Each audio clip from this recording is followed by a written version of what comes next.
আল্লাহ তাবারক ওয়া তাআলা তার হাবিবকে যখন এই সংবাদ দিয়ে দিলেন, বিশ্বনবীজি হযরত আবু বকর রাদিয়াল্লাহু তাআলা আনহুকে পরামর্শ করে সর্বোত্তম সবর ইখতিয়ার করলেন এবং বললেন, আবু বকর, যে কোনো মুহূর্তে আমাদেরকে এই মক্কা ছেড়ে চলে যেতে হতে পারে, একটু প্রস্তুতি গ্রহণ করো।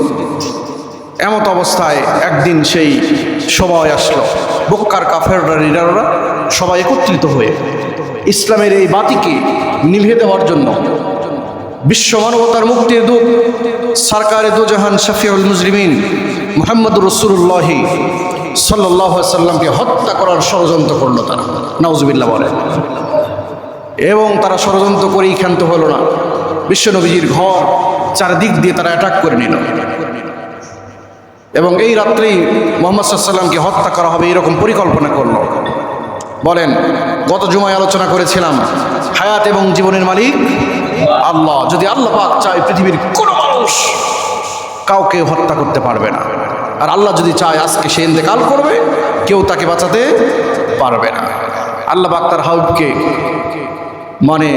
তাদের কাছ থেকে হেফাজত করলেন।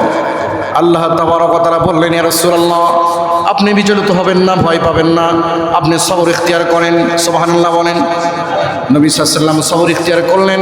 আল্লাহ পাক বললেন, ইয়া রাসূলুল্লাহ, আপনি এক মুঠো বালু নিন, হাতে বালু নিন। নবীজি বালু নিলেন, নেওয়ার পর আল্লাহ পাক বললেন, আপনি বালুটা এমনি ছিটিয়ে দিন। সুবহানাল্লাহ বলেন। চারিদিক দিয়ে নবীজির ঘরের চারিদিক দিয়ে সবাই মক্কার বড় বড় কাফের অস্ত্র নিয়ে দাঁড়িয়ে আছে। বের হলেই নবীজিকে হত্যা করে দেওয়া হবে। হাতে বালু নিয়ে এমন করে ছিটিয়ে দিলেন। ছিটিয়ে দেওয়ার পর আল্লাহ তাবারক ওয়া তাআলা নবীজিকে বললেন, ও আমার হাবিব, আমার নবী, আপনি এখন যে রাস্তা সহজ হয় সেদিক দিয়ে আপনি বের হয়ে যান। তারা সবাই দাঁড়িয়েছিল। নবী সাল্লাল্লাহু আলাইহি ওয়াসাল্লাম তার বেডের উপর, তার ঘরে হজরতে আলী কাররামাল্লাহু ওয়াজহুকে রেখে গিয়ে বের হয়ে গেলেন। চোখের সামনে দিয়ে তারা কিঞ্চিত পরিমাণ, বিন্দু পরিমাণ টের পেল না। সুবহানাল্লাহ। আল্লাহ তাআলা বলেন, ওয়ামা রামাইতা ইয রামাইতা ওয়ালাকিন্নাল্লাহা রামা। সুবহানাল্লাহ বলেন।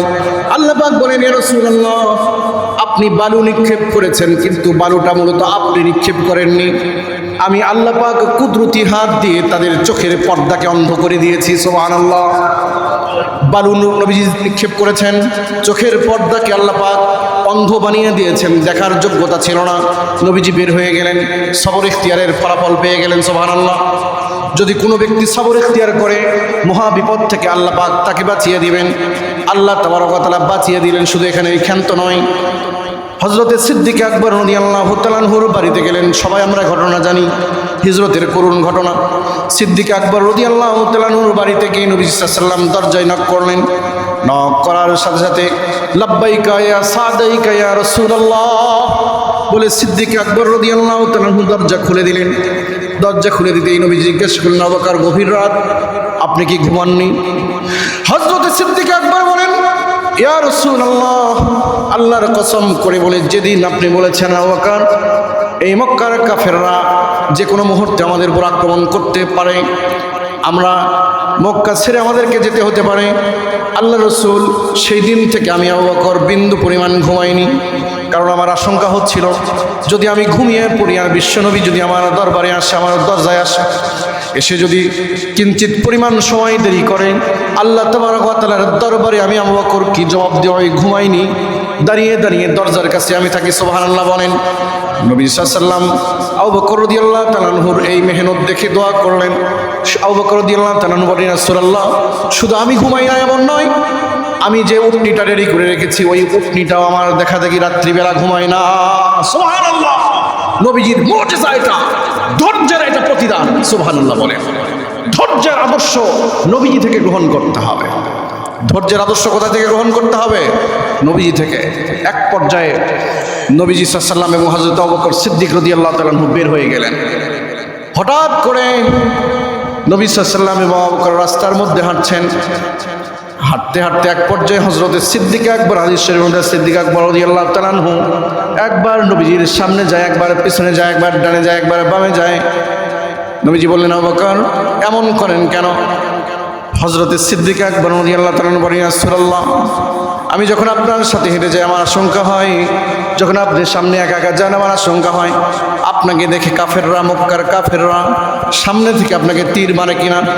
এই জন্য আমি দৌড়িয়ে সামনে যাই, যেন যে তীর যদি নিক্ষেপ করে তাহলে আবু বকরের গায়ে লাগুক। আবার যখন আমি সামনে যাই আমার আশঙ্কা হয় পিছন থেকে কেউ তীর মারে কিনা, আমি পিছনে যাই। আবার যখন পিছনে যাই ডানে এরকম আশঙ্কা হয়, ডানে দাঁড়িয়ে যাই, বামে দাঁড়িয়ে যাই। নবী সাল্লাল্লাহু আলাইহি ওয়াসাল্লাম তার এই মেহনত দেখে দোয়া করলেন, সুবহানাল্লাহ বলেন। এক পর্যায়ে গুহায় গেলেন, ৬,৫০০ ফিট উঁচু গুহা। মক্কার কাফেররা এত মেধাবী ছিল যে মানুষের পায়ের ছাপ দেখে তারা বলতে পারতো এটা কার পা। আল্লাহু আকবার বলেন। উটের পায়খানা দেখে বুঝতে পারতো এই উট মক্কার না মদিনার না ইরাকের, কোথায়কার উট না হেজাজের, কোথায়কার উট তারা জানতে পারতো উটের পায়খানা দেখে।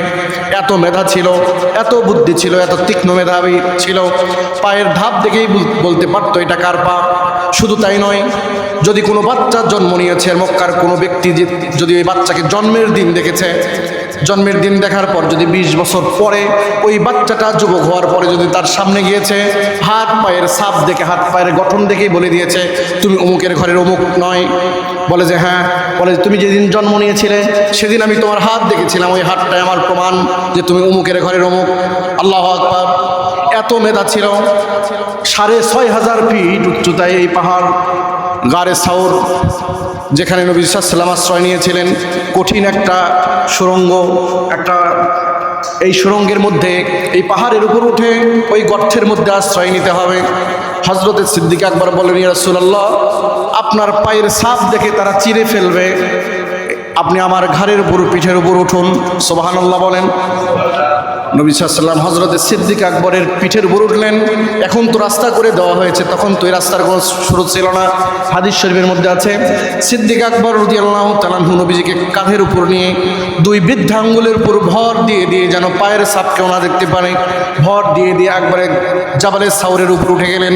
গাড়ে যে সাউর, যেখানে নবী সাল্লাল্লাহু আলাইহি ওয়াসাল্লাম আশ্রয় নিয়েছিলেন, আবু বকর আশ্রয় নিয়েছিলেন। এক পর্যায়ে ওখানে ওঠার পরে ওই সুড়ঙ্গের মধ্যে, গুহার মুখের মধ্যে নবীজি সাল্লাল্লাহু আলাইহি ওয়াসাল্লামকে দাঁড়িয়ে রেখে হযরত আবু বকর বললেন, ইয়া রাসূলুল্লাহ, এখানে দাঁড়ান, ভেতরে জঙ্গল আছে, ময়লা আছে, আমি একটু সাফ করি। সাফ করলেন, ভিতরে ঢুকলেন, পরিষ্কার করলেন। গর্তগুলো ছিল, নিজের চাদর থেকে কেটে কেটে গর্তগুলো তিনি ভরে দিলেন, বন্ধ করে দিলেন। কিন্তু বড় একটা গর্ত ছিল, সে গর্তটা বন্ধ করার কোনো কাপড় ছিল না হযরতে সিদ্দিক আকবরের কাছে। এক পর্যায়ে নবী সাল্লাল্লাহু আলাইহি ওয়াসাল্লাম ভিতরে ঢুকলেন, ঢোকার পরে বললেন, আবু বকর, আমি ক্লান্ত হয়েছি, একটু ঘুমাতে চাই, একটু আরাম করতে চাই। নবী সাল্লাল্লাহু আলাইহি ওয়াসাল্লাম একটু আরাম করলেন। সিদ্দিক আকবর রাদিয়াল্লাহু তাআলা আনহু কোল বিছিয়ে দিলেন। নবী সাল্লাল্লাহু আলাইহি ওয়াসাল্লাম একটু আরাম করলেন। কিন্তু যে গর্তটা একটু বড় ছিল, হাদিস শরীফের মধ্যে আছে, যে গর্তটা বন্ধ করার মতন কাপড় ছিল না, ওই গর্তের মধ্যে সিদ্দিক আকবর রাদিয়াল্লাহু তাআলা পা দিলেন, পায়ের গোড়ালি দিলেন। কিন্তু একটা বিষধর সাপ ছিল, সেই সাপটা সিদ্দিক আকবর রাদিয়াল্লাহু তাআলার পায়ের মধ্যে দংশন করে দিয়েছে। বিষে কাতর হয়ে গেলেন সিদ্দিক আকবর রাদিয়াল্লাহু তাআলা। বিষে এমন বিষ উঠে গেল, তিনি বিপন্নতার মধ্যে পড়লেন, বিষণ্ণতার মধ্যে পড়ে গেলেন, কি করবে। এক পর্যায়ে তিনি মনে করলেন যে না, নবীজি আরাম করছেন, আরাম থেকে তাকে জাগাবো না, জীবন চলে যায়, যাক। এক পর্যায়ে বিষ এত পরিমাণ তীব্রতায় উপরে উঠে গেল, সিদ্দিক আকবর রাদিয়াল্লাহু তাআলার চোখ থেকে এক ফোঁটা পানি বিশ্বনবী মুহাম্মদুর রাসূলুল্লাহ সাল্লাল্লাহু আলাইহি ওয়াসাল্লামের চেহারা মোবারকের উপরে গেল। সুবহানাল্লাহ বলেন। নবীজি জেগে বলেন, আবু বকর, কি হয়েছে? বাড়ির কথা মনে পড়ছে নাকি কান্না করেন? আবু বকর, এখনো সময় আছে, আমি একাই চলে যাব, আপনি বাড়ির কথা মনে পড়লে আপনি বাড়ির দিকে যেতে পারেন। নবীজিকে বললেন, ইয়া রাসূলুল্লাহ, আল্লাহর কসম করে বলি, যে আল্লাহ আমার জীবনকে দিয়েছেন, ওই আল্লাহর শপথ করে বলি, বাড়ির কথা আমার মনে পড়েনি। বিষধর একটা সাপ আমাকে দংশন করেছে, তার বিষের জ্বালা আমি সহ্য করতে পারি না। নবী সাল্লাল্লাহু আলাইহি ওয়াসাল্লাম বললেন, পাটা দেখি। পাটা বের করার সাথে সাথে নবীজি জবান থেকে থুতু মোবারক পায়ের উপর মিশিয়ে দিলেন। ঐতিহাসিক ইতিহাসের কোনো কথা নয়, হাদিস শরীফে বর্ণনা আছে, হিজরতের রাতের করুণ কাহিনী। নবী সাল্লাল্লাহু আলাইহি ওয়াসাল্লাম থুতু মোবারক এখানে দিলেন, পালিশ করে দিলেন, সঙ্গে সঙ্গে বিষ উঠে গেল, বিষ শেষ হয়ে গেল। সুবহানাল্লাহ বলেন। এমন এক পর্যায়ে পায়ের গোড়ালির ছাপ না দেখেও বৃদ্ধাঙ্গুলের ছাপ দেখে দেখে তারা বুঝতে পারলো এই গুহার উপর, এই বড় পাহাড়ের উপর জাবালে সাউরের উপর কে যেন উঠেছে। পূর্বেই বলেছি তাদের মেধা অত্যন্ত তীক্ষ্ণ ছিল। এক পর্যায়ে খুঁজতে খুঁজতে ওই গর্তের কাছে এসে তারা উপস্থিত। ভিতর থেকে আবু বকর বলেন, ইয়া রাসূলুল্লাহ, এবার আর ধরা পড়া ছাড়ার উপায় নাই, কারণ তারা যদি একটু সামান্য নিচু হয় তাহলে আমাদের দেখতে পারবে। নবীজি বললেন, আবু বকর চিন্তা করবেন না, আমরা দুইজনই নয়, আমাদের সাথে আমাদের আল্লাহ রয়েছে, সুবহানাল্লাহ। আমরা দুইজন নয়, আমাদের সাথে আমাদের আল্লাহ রয়েছে।